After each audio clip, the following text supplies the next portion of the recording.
Vamos dar início à nossa aula dessa noite, crendo que o Senhor já se faz presente. Primeiro eu quero agradecer a Deus por estar aqui, por essa rica oportunidade de mais uma vez estar aqui nessa casa, Igreja de Deus de Riacho Fundo 1, para podermos conversar acerca de um assunto muito importante. Sabemos que o pastor Bruno já conversou com vocês as duas primeiras aulas. Ele falou sobre Apocalipse e escatologia e depois falou sobre a criptografia da esperança. E hoje a nossa intenção é falarmos um pouco sobre o arrebatamento da igreja, falarmos sobre o mundo pós-arrebatamento e falarmos sobre o estado da igreja nesse período de arrebatamento. Essa é a nossa ideia para falarmos hoje, né? Então, os irmãos já estão aí com o material nas mãos. Nós vamos então começar. Vamos começar orando, mesmo assentado como estamos, pedindo ao Senhor que nos abençoe e nos dê sua graça. Em nome de Jesus, quero agradecer também o nosso diácono Paulo, que fez o contato para estarmos aqui e deu certo. Vamos orar. Pai, nós te louvamos nessa noite. Obrigado, Senhor, por mais um dia que o Senhor nos concede. Obrigado pela tua graça. Obrigado pelos livramentos. Obrigado, Senhor, pela provisão e, sobretudo, obrigado por estarmos na tua casa, Senhor, para aprendermos da tua palavra. Nossa oração nessa noite é que o Senhor possa nos conduzir, Senhor, segundo a tua vontade, que a nossa mente esteja aberta, pronta e preparada para entendermos aquilo que for falado nessa noite, que as explicações, ó Deus amado, da tua palavra, ela venha ao nosso encontro e que possamos, ó Pai, sermos edificados sobre a tua palavra. Senhor, nós te pedimos e colocamos nas tuas mãos a direção desse estudo. Oramos assim, crendo que o Senhor nos ouve. Te agradecemos no nome de Jesus. Amém, amém e amém. Bem, o nosso estudo nessa noite, né? Nós vamos estudar, falar sobre a ótica da escatologia na visão pré-tribulacionista, né? Que é o conceito que a igreja não passa pela tribulação, que é o evento do arrebatamento da igreja, né?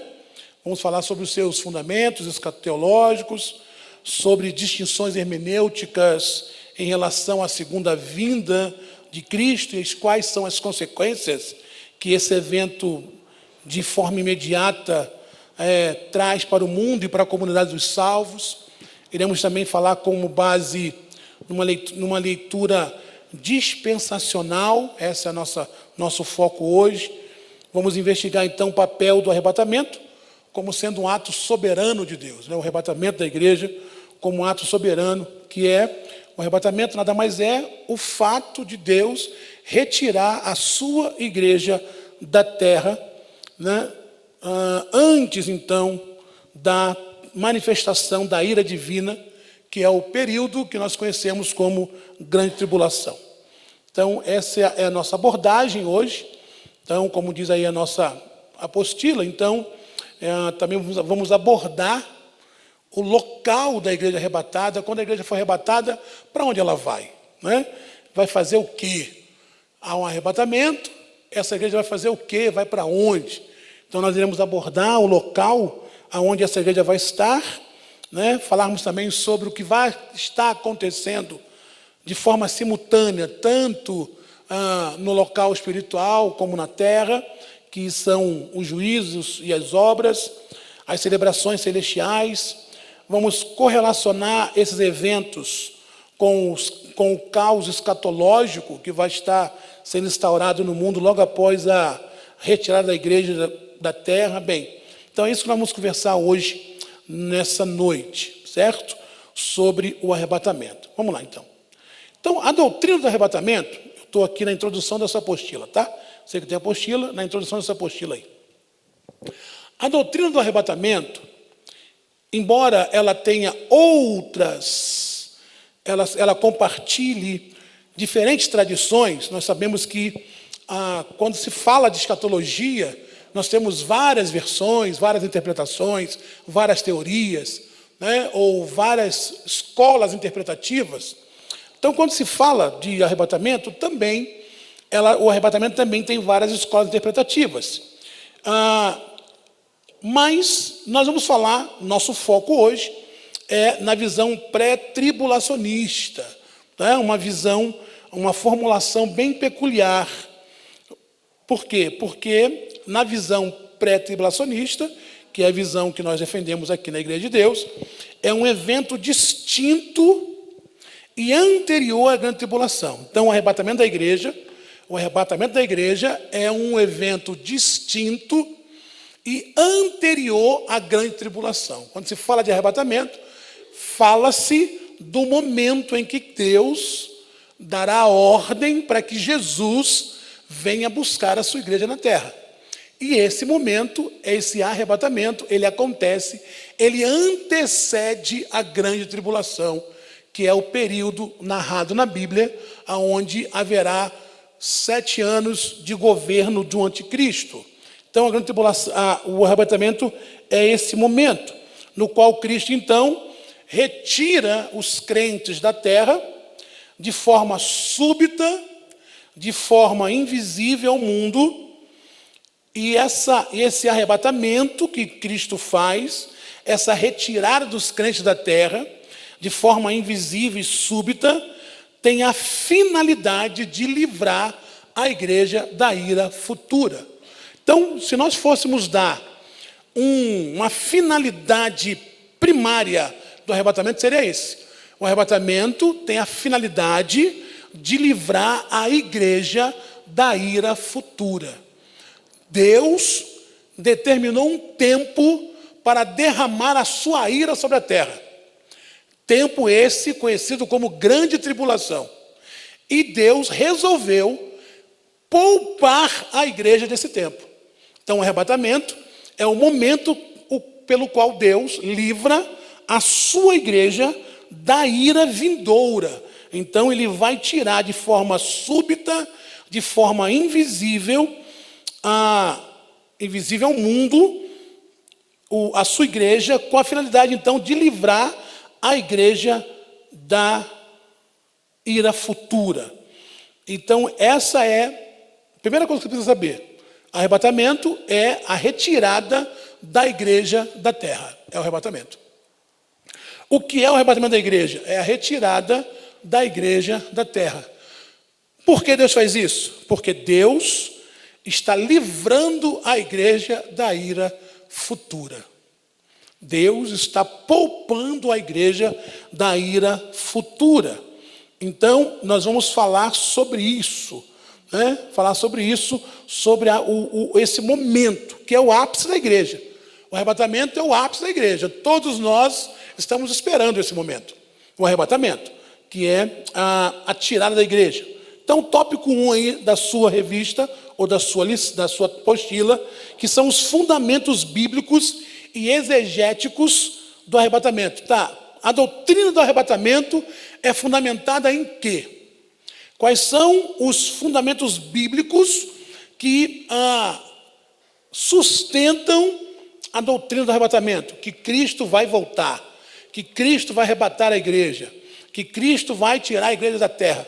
Quais são os fundamentos bíblicos? Bem, os principais textos bíblicos utilizados para fundamentar o arrebatamento estão em 1 Tessalonicenses, capítulo 4, do verso 13 e do verso 18, e 1 Coríntios, capítulo 15, versos 51 e 52. Vamos ler esses textos?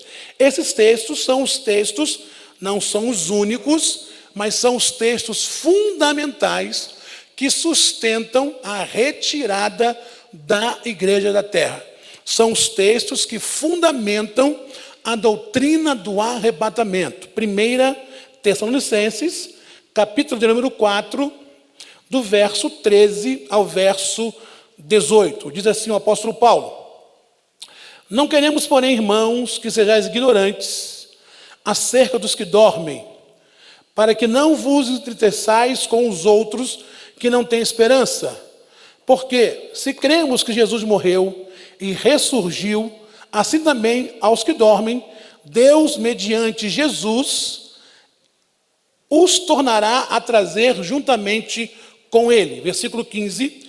Dizemos-nos, pois, isto, pela palavra do Senhor, que nós, os que ficarmos vivos para a vinda do Senhor, de modo algum precederemos aos que dormem.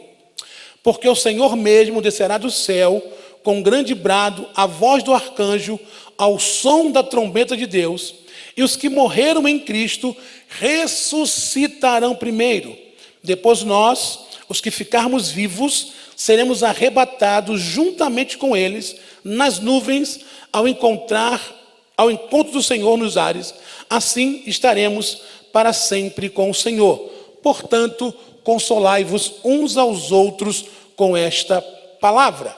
Outro texto que fundamenta a doutrina do arrebatamento, 1 Coríntios, capítulo 15, versos 51 e 52. Então, são os textos que fundamentam essa doutrina, o arrebatamento. 1 Coríntios, capítulo 15, versos 51 e 52. Diz assim: eis aqui vos digo um mistério. Nem todos dormiremos, mas todos seremos transformados. No momento, no abrir e fechar de olhos, ao som da última trombeta, porque a trombeta soará e os mortos serão ressuscitados incorruptíveis e nós seremos transformados. Então, esses textos são os textos que fundamentam a doutrina do arrebatamento. São textos que demonstram que haverá um tempo na história da igreja em que Cristo vai arrebatá-la, vai tirá-la da terra. E é interessante, diz aí na sua apostila, que Paulo, lá em 1 Tessalonicenses, primeiro texto que nós lemos, 1 Tessalonicenses capítulo 4, o apóstolo Paulo, ele afirma que os mortos em Cristo ressuscitarão primeiro. Então, como é a dinâmica do arrebatamento? Como é que funciona? Estamos todos aqui, vivos. Digamos que hoje fosse o dia do arrebatamento. Primeiro, Deus ressuscita os mortos em Cristo. Ressuscita os mortos. Primeiro são eles. Depois, os vivos, nós, somos transformados e diz o texto que haverá um encontro nos ares. Então, primeiro, no arrebatamento, primeiro os mortos em Cristo, eles ressuscitam primeiro. Eles serão os primeiros a serem chamados. Mas, simultaneamente, diz o texto, os vivos também.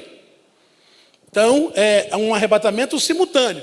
Não é Deus hoje ressuscita os mortos e daqui uma semana leva os vivos, não. É simultâneo. Primeiro os mortos e logo depois os vivos. É assim que funciona. Mas somente os salvos. O texto diz, Paulo, ele fala aqui, que primeiro os mortos em Cristo.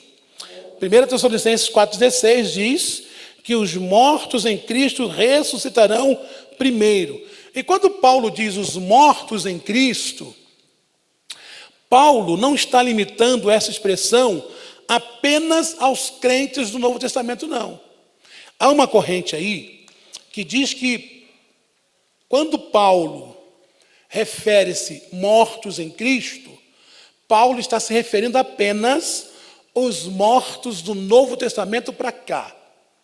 Então, segundo essa corrente, os que morreram no Antigo Testamento não estariam fazendo parte desse grupo. Mas não é isso, não. Quando Paulo fala os mortos em Cristo, Paulo não está limitando essa expressão apenas aos crentes do Novo Testamento, não. Pelo contrário, Paulo está dizendo que todos que morreram na fé, na promessa do Messias, inclusive os antigos do Antigo Testamento. Então, o que Paulo está dizendo? Paulo está falando o seguinte, olha, todos aqueles que morreram crendo no Messias, no dia do arrebatamento ressuscitarão. Todos. Todos os que morreram na esperança do Messias, no dia do arrebatamento ressuscitarão. Então, Paulo, ele está dizendo que o arrebatamento, a ressurreição do arrebatamento vai englobar tanto os mortos do Antigo Testamento quanto os mortos do Novo Testamento. Então, todos aqueles que morreram desde Abel até o último crente, no arrebatamento ressuscita. Então, Paulo inclui tudo isso. Por quê? Por que isso inclui todos os santos do Antigo Testamento? Pastor, como é que eu posso, então, afirmar que os santos do Antigo Testamento também estão incluídos aí, já que Paulo usa a nomenclatura mortos em Cristo? Cristo não estava vivo, ou melhor, Cristo não estava encarnado no Antigo Testamento. Cristo, ele não estava encarnado. Cristo se encarna no Novo. E Paulo, então, fala mortos em Cristo. Então, supõe-se que somente aqueles que viram Cristo. Mas não. Paulo inclui também. Por quê? Porque eu posso, então, incluir também os santos do Antigo Testamento. Primeiro, porque Cristo é o centro de toda a fé cristã. Cristo, porque eu posso incluir os mortos do Antigo Testamento, o Abraão, o Moisés, o Davi, eu posso incluí-los nessa ressurreição aqui, mesmo eles não vendo de forma visual Cristo, porque Cristo é o centro da fé de toda a história bíblica. Toda a história bíblica. Ou seja, no Antigo Testamento, os santos, eles criam no Messias que viria. Eles acreditavam na vinda do Messias. Assim como os santos do Novo Testamento creram num Messias que já veio. Então a salvação, irmãos, sempre se deu por meio de Jesus. Não existe outro meio de salvação que não fora por Cristo. Os antigos santos do Antigo Testamento, os crentes do Antigo Testamento, eles galgaram a salvação porque eles acreditavam no Messias que viria, na primeira vinda do Messias. Então, todos quanto morreram esperando e crendo nessa primeira vinda, no arrebatamento serão ressuscitados. Assim nós somos salvos hoje por quê? Porque nós cremos no Messias que veio. Nós somos salvos hoje porque nós cremos no Messias que veio. Por quê? Porque Cristo, ele é o centro da fé da história bíblica. Então, ambos estão ligados, tanto os mortos do Antigo Testamento, que morreram na esperança do Messias que viria, quanto os mortos do Novo Testamento, que creram no Messias que já veio, ambos estão ligados na mesma fé. Que fé é essa? A fé em Cristo, o Redentor prometido. Então, quando Paulo diz que os mortos em Cristo ressuscitarão, ele está englobando também os santos do Antigo Testamento. Ele não está excluindo eles, tá? Então, um segundo motivo pelo qual eu posso incluir esses santos do Antigo Testamento também nessa ressurreição na ocasião do arrebatamento é que a Escritura, a Bíblia, ela confirma que os antigos santos ressuscitarão junto com os demais justos. A Bíblia declara isso, que os santos do Antigo Testamento vão ressuscitar com os justos do Novo Testamento. Se você abrir a sua Bíblia em Hebreus capítulo 11, no versículo 39 e 40, você vai ver o autor de Hebreus dizendo isso, que os santos do Antigo Testamento vão ressuscitar junto com dos novos, do Novo. Hebreus, capítulo de número 11, verso, que é o capítulo da Galeria da Fé, verso 39 e 40. Olha o que diz. E todos estes, versículo 39, embora tendo recebido bom testemunho pela fé, contudo, não alcançaram a promessa, visto que Deus proverá alguma coisa melhor ao nosso respeito, para que eles, sem nós, não fossem aperfeiçoados. Então, isso indica que a plenitude da promessa, a ressurreição gloriosa que vai acontecer no arrebatamento, acontecerá junto com os santos do Novo Testamento também. Então, o arrebatamento ele acontece assim.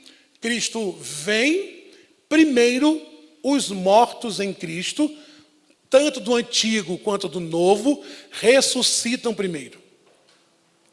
E depois nós somos levados. Estou dizendo nós, porque eu estou nos colocando no rol dos vivos.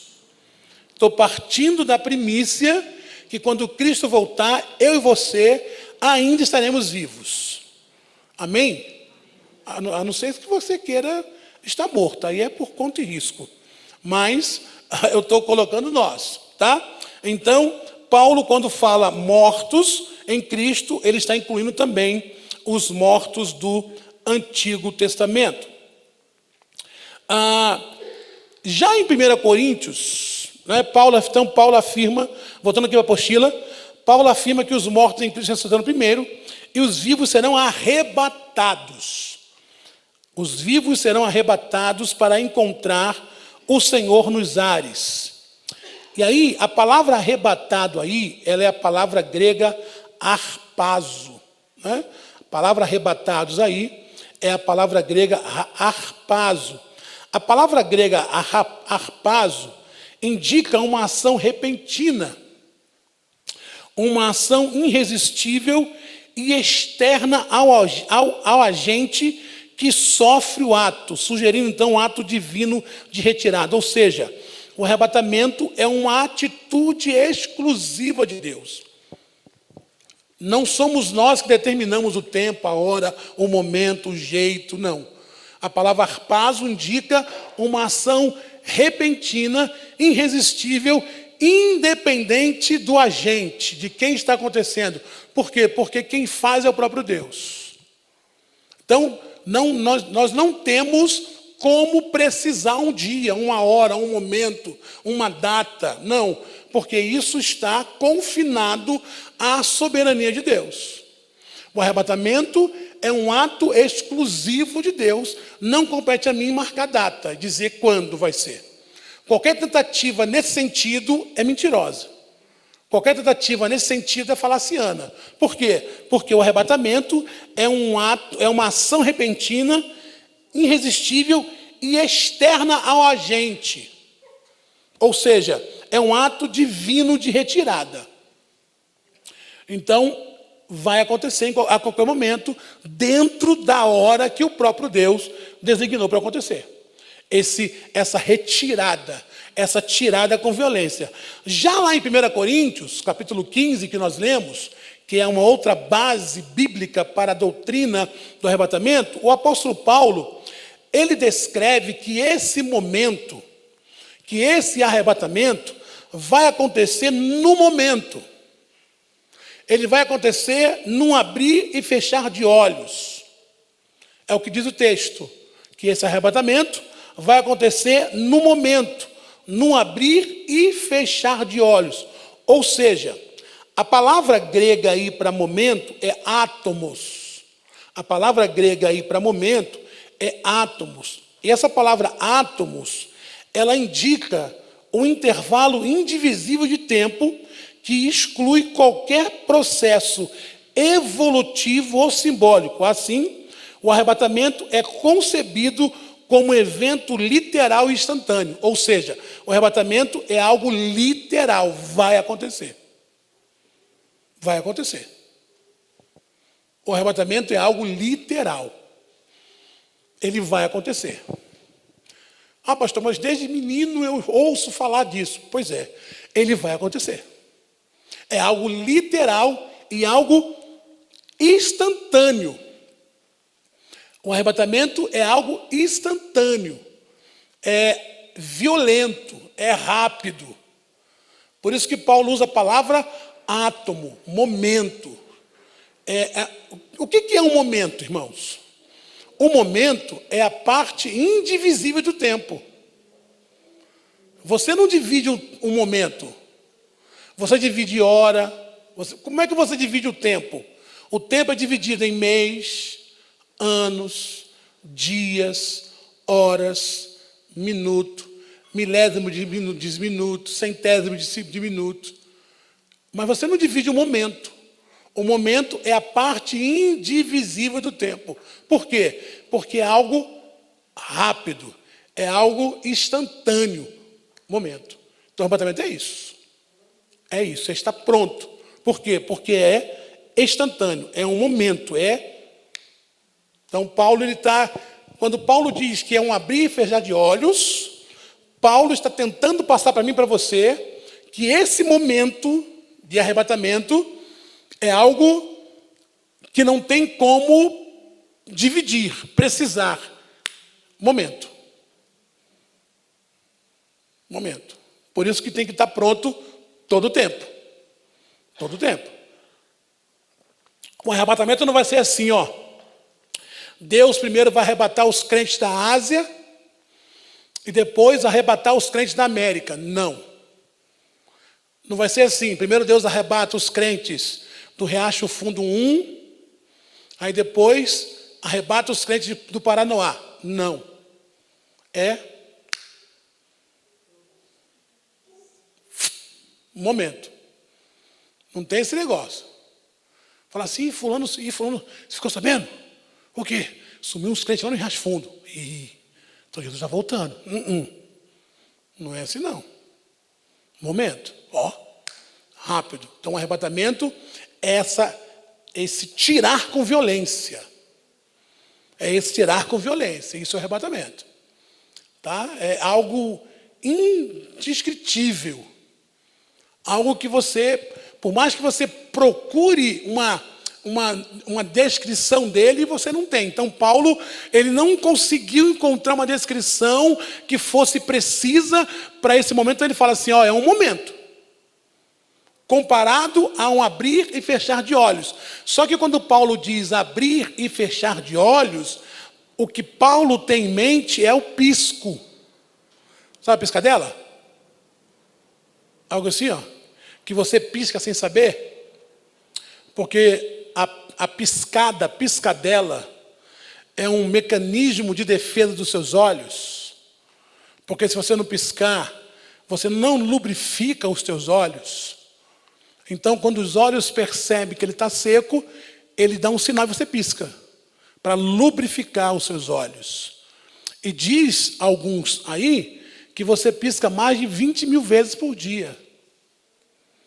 Alguém contou. Algum desavisado foi lá e ficou contando. 1, 2, 3, 4. Alguém contou. Alguém que tinha muito tempo para contar isso. Mas Paulo está querendo passar para mim e para você a urgência desse arrebatamento. Então, o que é o arrebatamento? É um momento que vai acontecer na história da igreja, que não está no meu controle, não está na minha data, não sou eu que determino, mas é algo divino, algo que Deus vai fazer, e é algo instantâneo. Puf. Você está aqui, daqui a pouquinho está no céu. Você está aqui, daqui a pouquinho está vendo Jesus. É assim. Por isso que a Bíblia fala que todo tempo seja alvo as suas vestes e nunca falte o azeite sobre a sua cabeça, porque você não sabe a hora que há de vir o seu Senhor. Então isso é o arrebatamento. Tá bom? Então, definimos aqui a questão do arrebatamento. Definimos então o fundamento bíblico e exegético do arrebatamento. Então você tem essas duas passagens que são claras, dizendo que esse momento ele é literal, que esse momento é instantâneo, que esse momento não compete a mim e a você precisar que dia vai ser, porque é uma ação divina, é algo simplesmente que está no comando do Senhor. Certo? E aí, só que nós temos que fazer uma distinção teológica entre arrebatamento e segunda vinda de Cristo. Embora, quando nós ouvimos falar sobre arrebatamento, nós entendamos que se trata também da segunda vinda, mas não. Arrebatamento e segunda vinda são duas coisas distintas, separadas aí por 7 anos. Então você precisa entender o que é arrebatamento. Então, arrebatamento é a tirada da igreja. Pronto, a igreja saiu da terra. Jesus voltou? Ainda não. O arrebatamento não é a segunda vinda de Jesus. Não é a parousia. São duas coisas distintas. Então é o tópico 2 da sua revista aí, da sua apostila. Uma distinção teológica entre arrebatamento e a segunda vinda. Então o arrebatamento, Há o pré-tribulacionismo, que é a doutrina que estamos aprendendo hoje, distingue arrebatamento de segunda vinda. E essa distinção, ela é a partir de 3 categorias. Sobre o lugar que acontece o arrebatamento da segunda vinda, sobre a visibilidade do arrebatamento da segunda vinda e sobre o propósito do arrebatamento da segunda vinda. Então, a distinção, há uma diferença. São 2 eventos. 2 eventos que acontecem em lugares diferentes, 2 eventos que acontecem com uma visibilidade diferente, e 2 eventos que acontecem com um propósito diferente. Tá? Então, o arrebatamento da igreja e a segunda vinda de Cristo em glória são eventos distintos. Esses eventos são separados por um período de 7 anos de tribulação. Então, há uma distinção, 3 categorias importantes: lugar, visibilidade e propósito. Vamos então analisar isso. No arrebatamento, Cristo vem nos ares encontrar com o Senhor. Então, em qual lugar acontece o arrebatamento? Bem, o arrebatamento, qual é o lugar do arrebatamento? Cristo não desce à terra. No arrebatamento da igreja, Cristo não desce na terra. É a igreja que vai encontrar com ele nos ares. Então, a segunda vinda de Jesus, a primeira fase é o arrebatamento. Nessa primeira fase, Cristo não desce à terra. É a igreja que encontra com o Senhor. Nós lemos isso aqui em 1 Tessalonicenses 4,17. Diz assim: seremos arrebatados e nos encontraremos com o Senhor nos ares. Então, no arrebatamento, o mundo não vê Jesus, porque Jesus não desce à terra. Ele vem até as nuvens e chama a igreja. Primeiro os mortos, depois os vivos, se encontram nos ares com o Senhor. Então, o local do arrebatamento, do encontro da igreja, a igreja encontra com o Senhor nos ares, não na terra. Já na segunda vinda, o local é a terra. Já na segunda vinda, Cristo desce até a terra.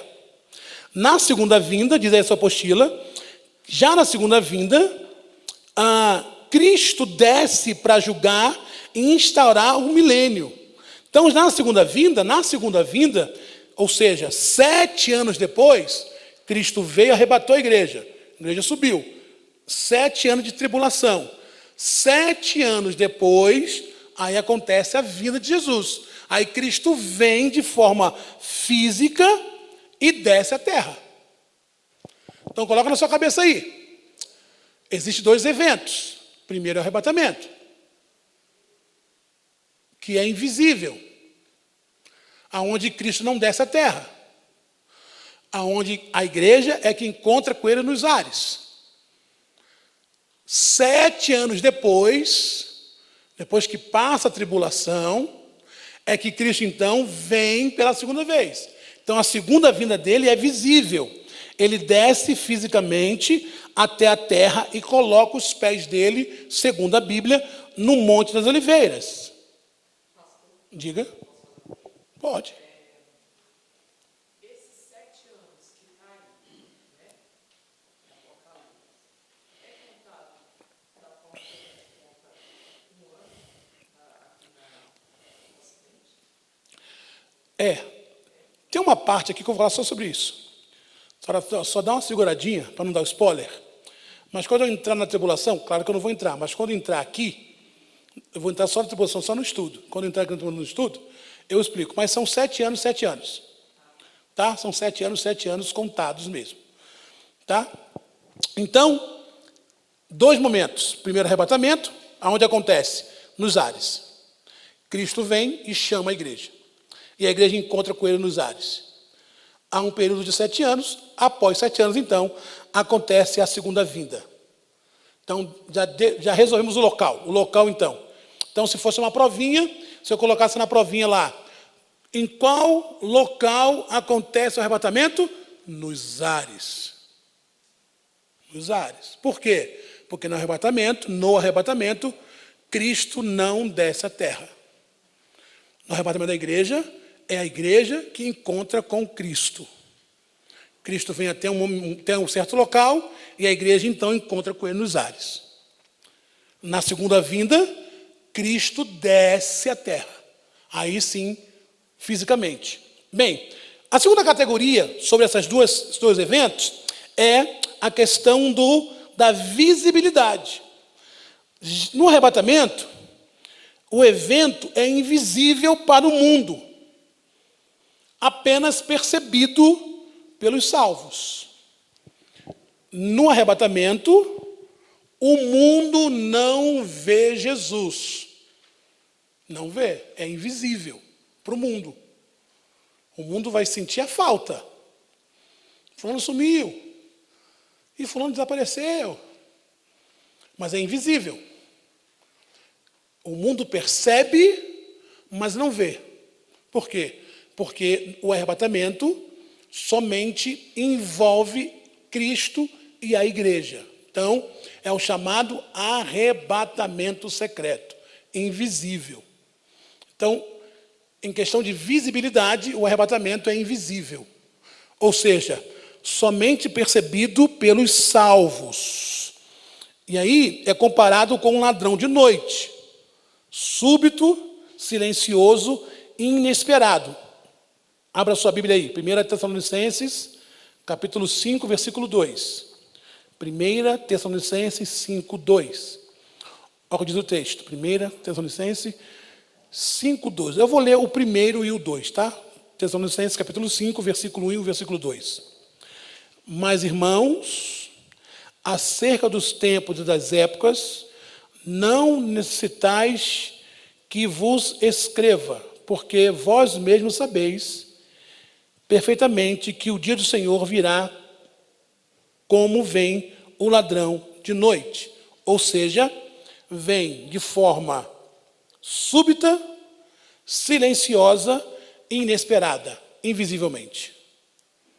Então, o arrebatamento, local, ares, visibilidade, invisível mundo, percebido apenas pelos salvos.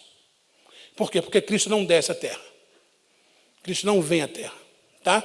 O mundo apenas percebe o desaparecimento dos crentes sem ver Cristo. O mundo apenas percebe isso. O mundo vai perceber que os crentes sumiram, mas não verá Cristo. Isso é o arrebatamento. Então são dois. Toda vez que agora você ouvir falar sobre arrebatamento, separe. Arrebatamento de segunda vinda. Arrebatamento nos ares, invisível.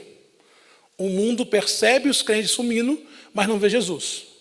Já a segunda vinda, que tem a separação de 7 anos, já a segunda vinda, o evento é visível e público. Por quê? Porque depois de 7 anos, Cristo volta para a terra com a igreja. A igreja que subiu 7 anos atrás, agora volta com Cristo de forma visível. Então a segunda vinda, ela é visível e pública. Todo olho vai ver. Todo olho vai ver. A glória de Cristo, então, será manifestada diante das nações, porque ele vai vir com poder, com glória, para instaurar um milênio. Então, nós vimos, então, local, arrebatamento nos ares, vimos visibilidade, arrebatamento nos ares, segunda vinda na terra, visibilidade, arrebatamento invisível, porque ninguém vê, só a igreja, e a segunda vinda visível. E o propósito? Qual é o propósito desses dois eventos? Qual o propósito do arrebatamento e também da segunda vinda? Vamos para o arrebatamento. O propósito do arrebatamento, o propósito é resgatar a igreja, já falei isso, livrando a igreja da ira futura.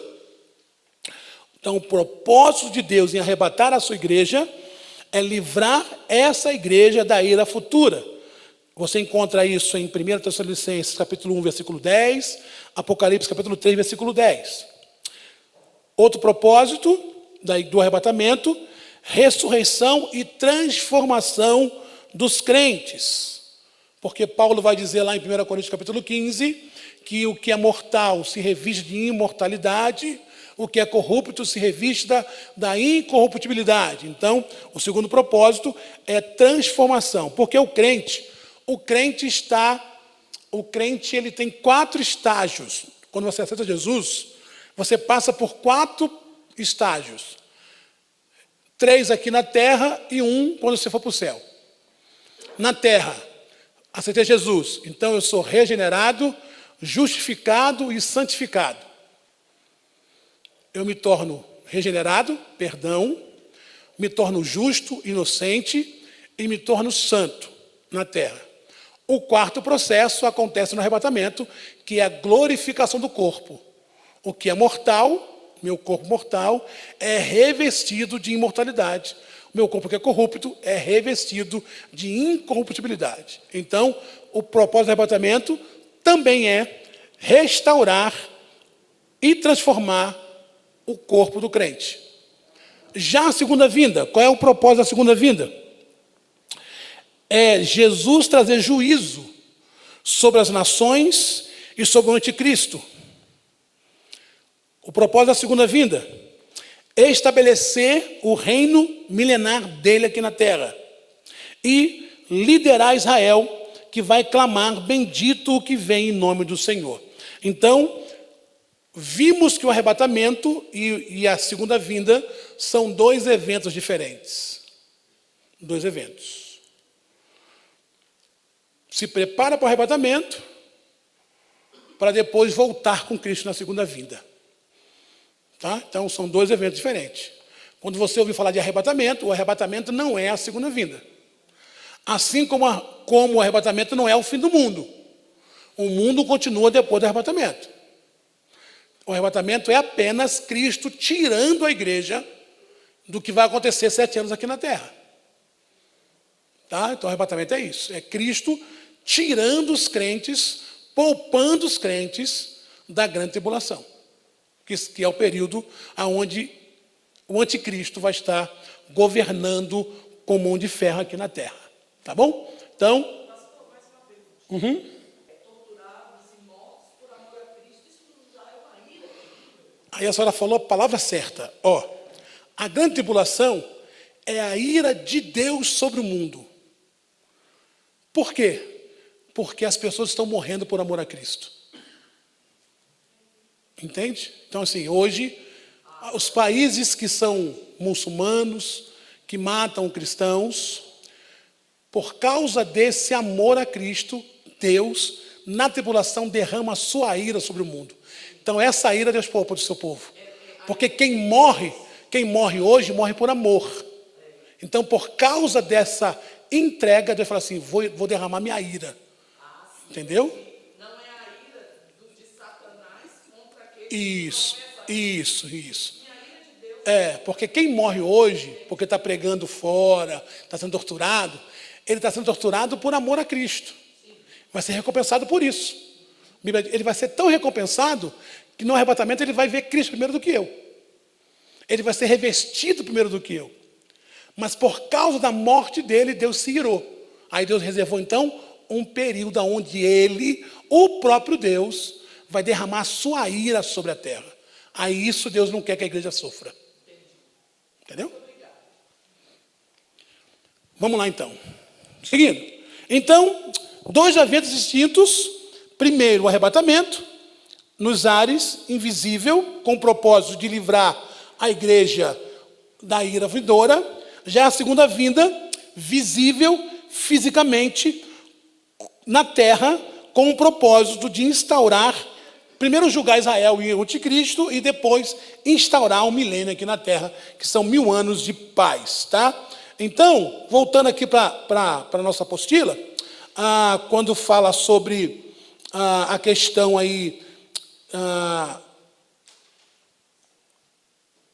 que é o 3º parágrafo aí, que fala sobre que Rick acrescenta que a imprevisibilidade temporal, característica do arrebatamento, contrasta com os sinais claros e cronológicos da segunda vinda. Portanto, A separação entre os dois eventos é necessária para manter a integridade da escatologia bíblica. Então, é necessário que você faça essa separação, tá? É necessário que você entenda isso. Então, o arrebatamento é um evento com um propósito local e visibilidade diferente, e a segunda vinda é outro evento. E o que os separa os dois do arrebatamento da segunda vinda são 7 anos. Certo? Então, falamos sobre os dois eventos distintos. Arrebatamento é um e segunda vinda é outra. Vamos aí para o terceiro tópico, que fala sobre a natureza da tribulação. A natureza da tribulação e o papel de Israel aí e da igreja segundo a nossa escatologia aqui pré-tribulacional. Então, a grande tribulação é interpretada como cumprimento da 70ª semana de Daniel. Aí eu quero que você abra lá Daniel capítulo 9 e deixe ele aberto. Daniel capítulo 9, versículo 27, mas não lê agora não.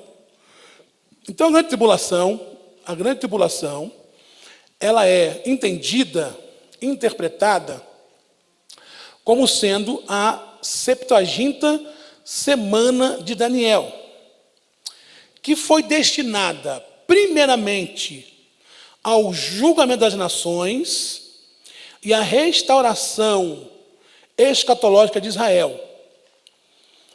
Vamos entender então aqui. Agora vamos ler Daniel capítulo 9, versículo 27. Então, a doutrina do arrebatamento ela está diretamente ligada às 70 semanas de Daniel. A doutrina do arrebatamento ela está diretamente ligada à profecia das 70 semanas de Daniel, capítulo 9 de Daniel, do verso 24 ao verso 27. E o entendimento profético segue uma linha dispensional que divide a história de Israel e da igreja em períodos específicos.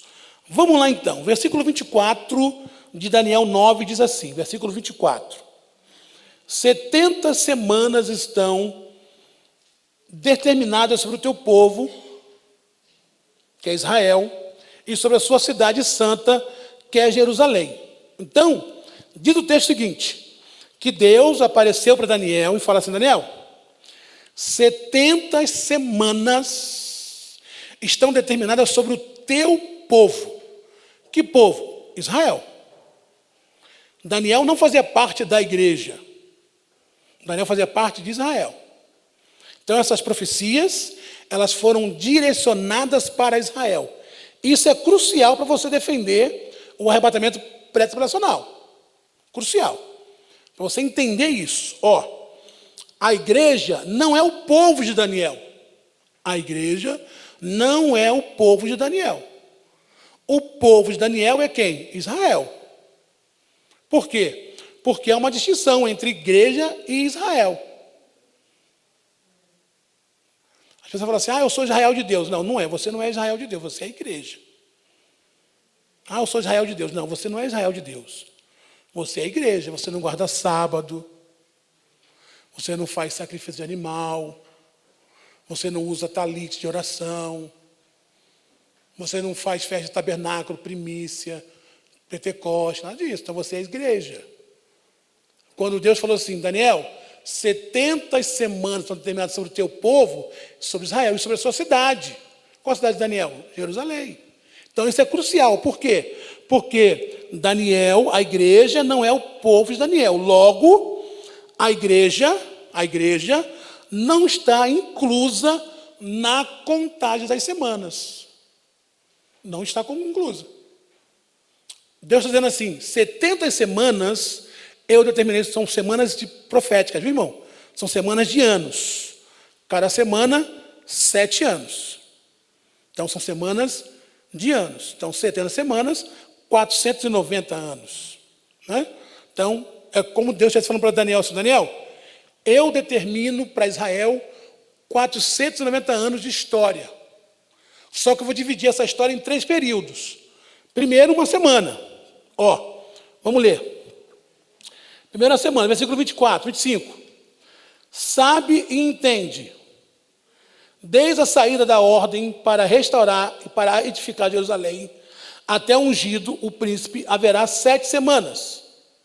E 62 semanas, com praças e tranqueiras, se reedificará, mas em tempos angustiosos. Então, está dizendo o seguinte, cada semana, semana profética de 7 anos. 70 semanas, 490 anos, determinadas para Israel. E como Deus dividiu, então, essa semana?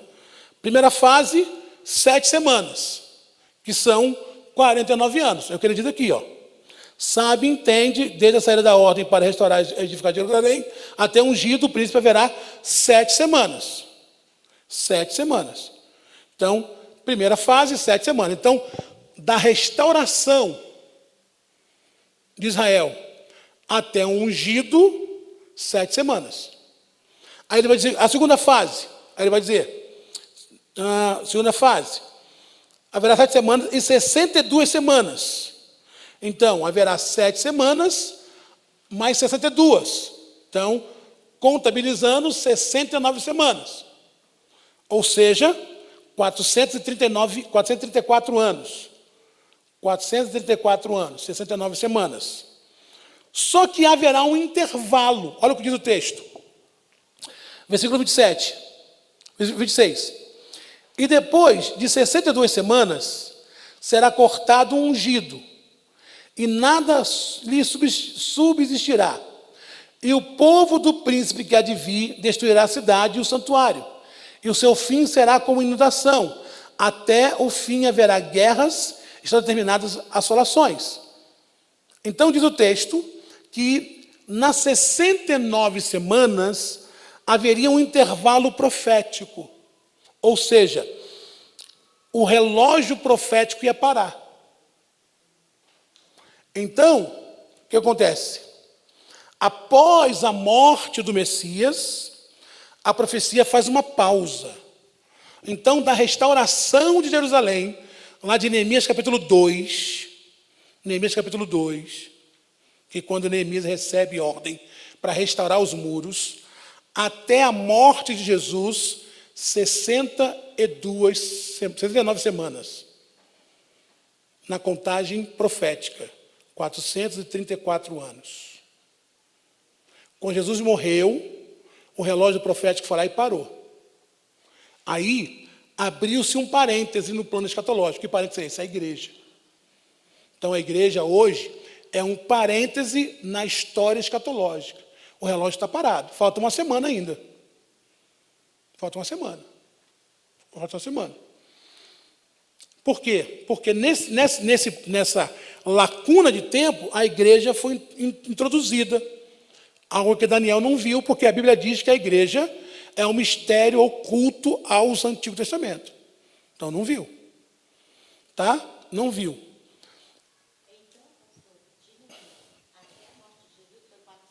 E 34 anos. 69 semanas, né? Então, a contagem profética para Israel, ela parou na 79ª semana. 69 semanas. Pronto, parou. Mas foram determinadas 70. Então, falta uma semana no calendário profético escatológico. Que são os 7 anos de tribulação. Então, a igreja, ela entra num período fora. Por que a igreja não entra na tribulação? Porque a igreja entra num período fora do relógio profético dito a Daniel. Daniel, eu determinei 70 semanas sobre o teu povo. Só que da restauração de Jerusalém até a morte do ungido, vão se passar 69 semanas. E aí vai parar a contagem. Por quê? Vai vir um príncipe, vai fazer um pacto com Israel por uma semana. Na metade da semana ele vai quebrar. Então a igreja está fora disso. A igreja está fora. A tribulação é uma profecia a Israel e não à igreja. Então, quando se fala de tribulação, a ideia é que a igreja não entra na tribulação. Por quê? Porque quando o ungido morreu, Jesus morreu, por causa da rejeição de Israel, abriu-se um parênteses e a igreja entrou. Então, desde lá, do Calvário até agora, Cristo está tratando com a igreja. Está tratando com a igreja. Mas a tribulação é para Israel, mas não só, né? Israel é o protagonista, mas o mundo inteiro caído vai participar. Tá? Israel é o protagonista, porque Israel rejeitou a messianidade de Cristo, Israel não cumpriu o papel para o qual foi determinado. Na crucificação, eles disseram que o sangue dele caia sobre nossos filhos. Então, Deus tem que tratar com Israel ainda. Mas o mundo inteiro vai sofrer as catástrofes da tribulação. Isso aí é óbvio. Mas, então, as 70 semanas é um período de 7 anos que inicia a última semana, então, dessas 70, ela começa quando o anticristo fizer uma aliança com Israel. Fizeram uma aliança com Israel. Então, esse período, ele é chamado de tribulação. Tribulação. E aí, onde entra o arrebatamento, então, aqui? Onde entra o arrebatamento nessa história? Antes das 70 semanas, antes da última semana, que é a tribulação, antes da semana começar, Deus, então, retira a igreja do mundo. Por quê, pastor? Porque há 70 semanas, ela foi destinada a Israel e não à igreja. Nós lemos isso agora. Nós lemos isso no versículo 27. Por que a igreja não passa? Porque esse período é o período da ira divina, e a igreja foi prometida, o livramento da ira vindoura.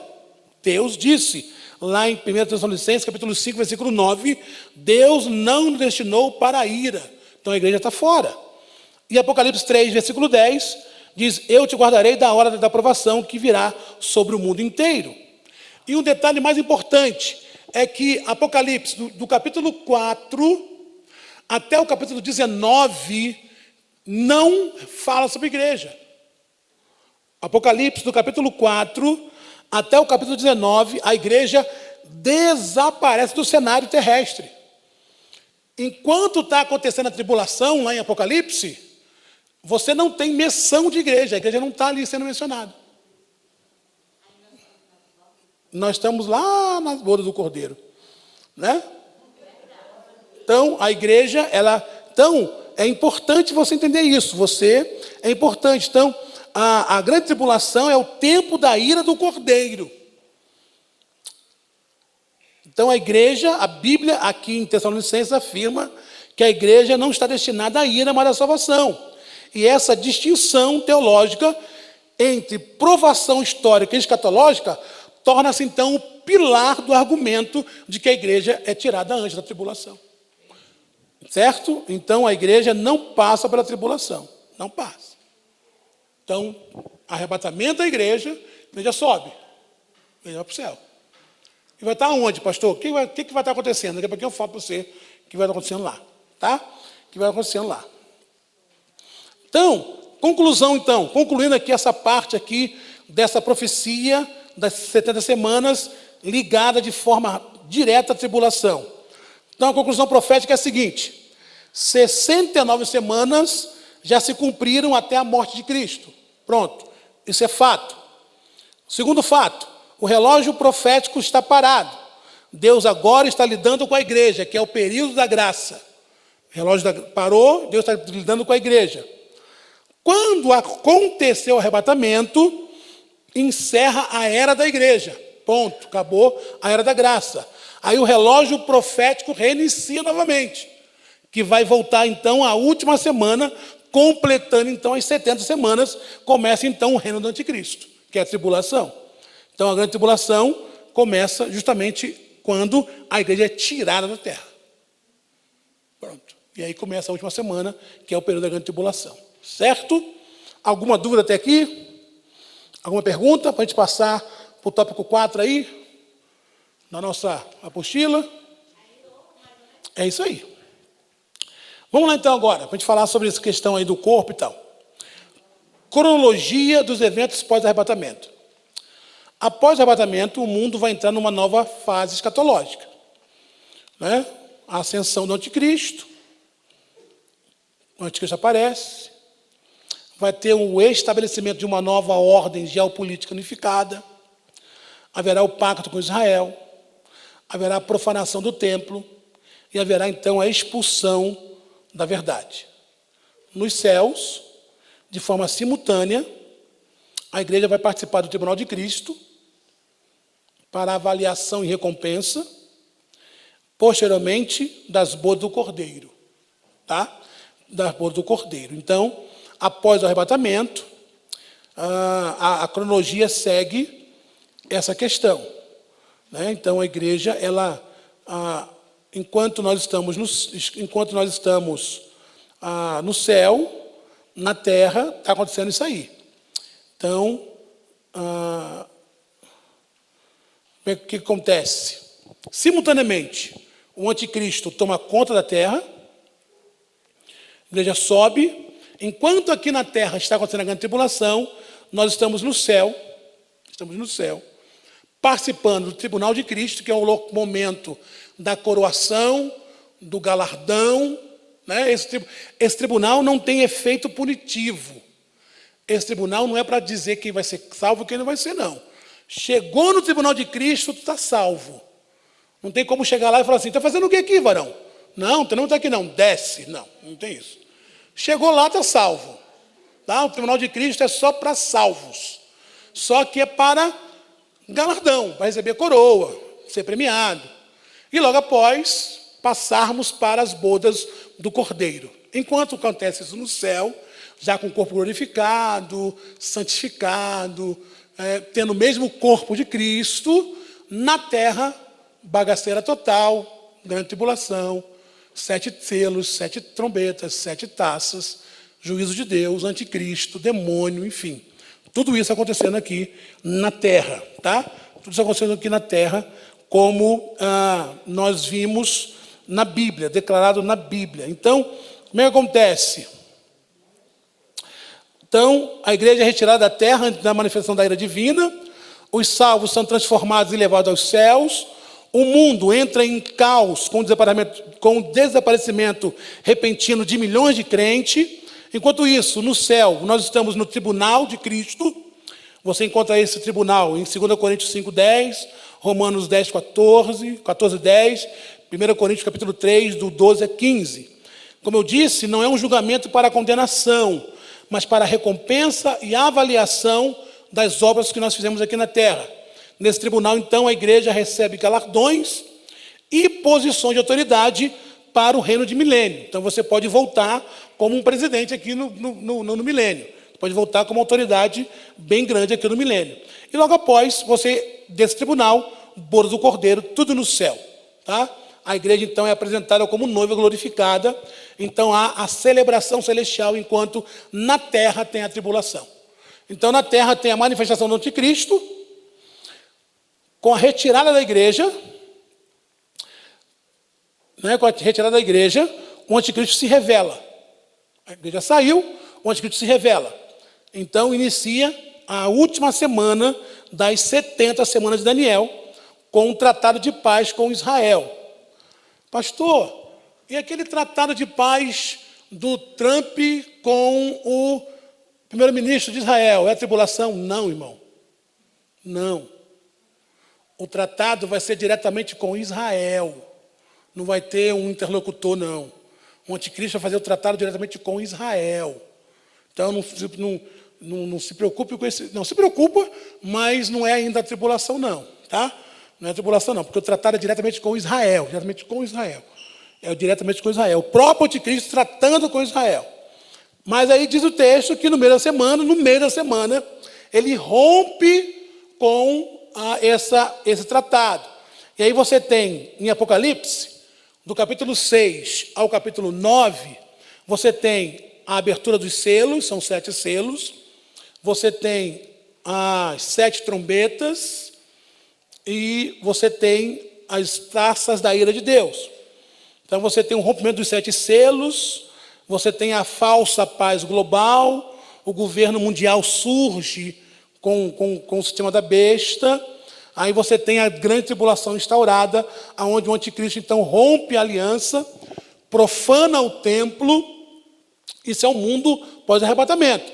Profana o templo, a marca da besta imposta a todos que desejarem comprar, vender ou ter uma vida boa, né, a marca da besta, e começa então também o juízo das trombetas e das taças do Apocalipse sobre o povo. Então, é o momento da ira de Deus, enquanto isso, nós estamos no céu.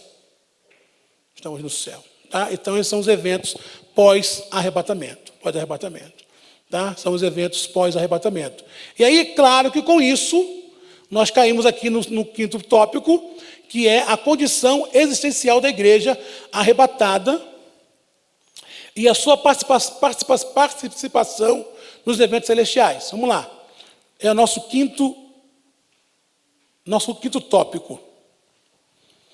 A igreja arrebatada se encontra em estado glorificado. Significa dizer, então, que ela está liberta das limitações carnais, introduzida na plena comunhão escatológica com Cristo. Ou seja, nosso corpo agora tem uma outra formação. Nosso corpo agora tem uma outra formação. Nossa condição agora. Então, nosso corpo agora é glorificado. Seremos transformados. Nosso corpo será conforme o corpo da glória de Cristo. Ou seja, sem cansaço, sem doença, sem dor, sem limitação, sem pecado, sem tentação. Nossa natureza completamente santificada. Teremos a capacidade de mover entre dimensões, assim como Cristo após a ressurreição. Então, essa é a nossa condição. A nossa consciência será expandida. A igreja vai ver a realidade espiritual sem véu, né? Sem confusão, sem dúvida, sem imperfeição. Não é nada disso. Teremos a consciência plena do propósito de Deus e clara distinção entre justiça e juízo. Essa é a condição da igreja, do nosso corpo. Então, nós seremos como Cristo é. Corpo glorificado. É a junção, esse que o detém, é a junção da igreja e do Espírito Santo. Só que a palavra detém aí, detém a sua manifestação. Por quê? Porque o mundo, vamos entrar logo aqui nesse tópico aqui sobre o mundo pós-tribulação. A consequência sociopolítica e espiritual no mundo pós-retirada do Espírito Santo. Após a retirada da igreja. Quando a igreja sair, vai provocar um colapso moral e institucional sem precedente. Por quê? Porque o sal da terra não vai estar mais aqui. Então o mundo vai estar suscetível ao domínio do anticristo e à manipulação espiritual. Então, com a saída da igreja, é claro que o anticristo, ele vai ter... Porque, irmãos, se hoje há moralidade no mundo, por causa da igreja. Se hoje existe limites no mundo, é por causa da igreja. A igreja é esse fator limitador. A igreja que limita. A igreja que tem consciência. A igreja que julga o que é certo. Então, enquanto a igreja estiver aqui, haverá esse senso de moral, de bons costumes. Até mesmo em sociedades não cristãs, a igreja estando lá, ela traz moralidade, ela traz civilidade. O anticristo não pode se manifestar. Então, com a retirada da igreja, quando a igreja for sair daqui, então haverá um colapso moral. A igreja vai sair, o Espírito Santo a atuação corporativa do Espírito Santo. Porque hoje o Espírito Santo atua de forma corporativa. Ele vai diminuir essa atuação. Então, com isso, não haverá mais freio moral sobre os governos do sistema. Então, o mundo, a influência cristã nas leis, nas culturas, vai desaparecer. Por isso que alguns teólogos defendem que quando o apóstolo Paulo fala que o detém, alguns teólogos chegam até a dizer que são leis. Porque hoje, com as leis que existem, o anticristo não conseguiria fazer o que ele vai ter que fazer. São as leis que existem. A igreja sai a moral, sai os bons costumes, sai a lei, onde Cristo começa o seu governo. Então, o mundo pós-tribulação é um mundo sem governo. É um mundo onde não haverá senso de justiça, onde não haverá moralidade. O mundo se torna, então, terreno fértil para o engano espiritual, para o culto ao anticristo. Aí entra em vigor Romanos capítulo 1, versículo onde Deus entrega a humanidade na sua própria degradação. Faz o que você quiser. Esse é o mundo pós-arrebatamento. Um mundo onde Cristo vai governar. Né? É o mundo onde vai governar. Então, o que vimos hoje? Vimos que o arrebatamento é algo que vai acontecer literal. Vimos que é um evento distinto da volta de Cristo, porque a segunda vinda é visível e fisicamente. Vimos que a igreja, no período após o arrebatamento, a igreja vai estar no céu, primeiro participando do tribunal de Cristo, sendo galardoada, depois passando para as bodas. Enquanto isso, na terra, grande tribulação, o governo de Cristo tomando conta, e um mundo num colapso moral, num mundo num colapso religioso, num mundo sem nenhum tipo de lei, onde a lei é o anticristo. E essa natureza pecaminosa acaba, termina, não existe mais. Não existe mais. Por quê?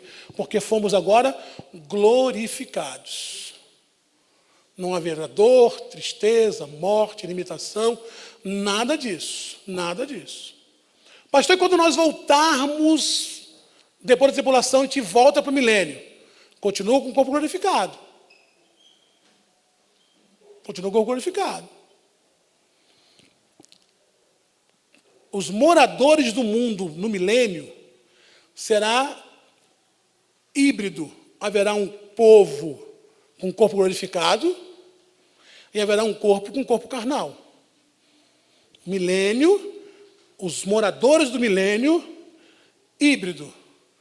Um grupo santificado e glorificado, que é a igreja, que subiu 7 anos atrás, e os que sobraram da tribulação. Esses que sobraram ainda são carnais. Eles não têm corpo glorificado. Eles ainda choram, sentem dor, só não vão sentir no milênio, porque no milênio não tem, mas são carnais. Então, por isso que Satanás, depois do milênio, ele vai ser solto, porque ele vai conseguir ainda enganar alguns desses. A igreja não, a igreja está salva, a igreja está com o corpo glorificado, não sofre mais nenhum tipo de influência. Mas o mundo pós-tribulação, que é o reino do milênio, é esse grupo misto. A palavra novos céus ali, a palavra novo ali, é kainos. Kainos é novo em qualidade. Não é novo feito novo, é novo em qualidade. Mas dá outro estudo. Bem, irmãos, para de devolver a palavra para a gente terminar. Então, nosso assunto foi arrebatamento, encontro nos ares, evento que a igreja vai passar, segunda vinda visível, Cristo desce sobre a terra. Enquanto na terra acontece a grande tribulação, no céu, nós estamos nas bodas, depois de passarmos pelo tribunal, sermos galardoados, nós vamos para as bodas, nossos corpos glorificados, sem nenhum tipo de cansaço, dor, limitação, porque teremos um corpo semelhante ao corpo de Cristo, na terra, grande tribulação, um governo déspota, governado pelo anticristo, onde haverá juízo de Deus. A igreja é livre disso, porque essa tribulação foi profetizado para Israel, faz parte das 70 semanas de Daniel, então a igreja não está incluída nisso. Vimos também hoje que após a grande tribulação terminar, Cristo volta, instaura o milênio. O milênio vai ser essa mistura de pessoas glorificadas e não, porque o milênio é a última chance que Deus dá ao mundo para que se arrependa. É ainda a forma de Jesus dizer que há uma solução para morar por toda a eternidade, mas como Cristo quer que as pessoas o aceitem por livre e espontânea vontade, ele não obriga. Então ele mostra como é que é o mundo com ele, mas infelizmente muitas pessoas vão ainda pecar. Final do milênio, termina tudo, acaba tudo. Aí, uma outra aula que eu creio que o pastor Bruno que vai dar para vocês, falar sobre novos céus e nova terra, sobre eternidade. Aí, com certeza, ele vai trazer melhor explicação sobre a nossa funcionalidade nessa nova terra.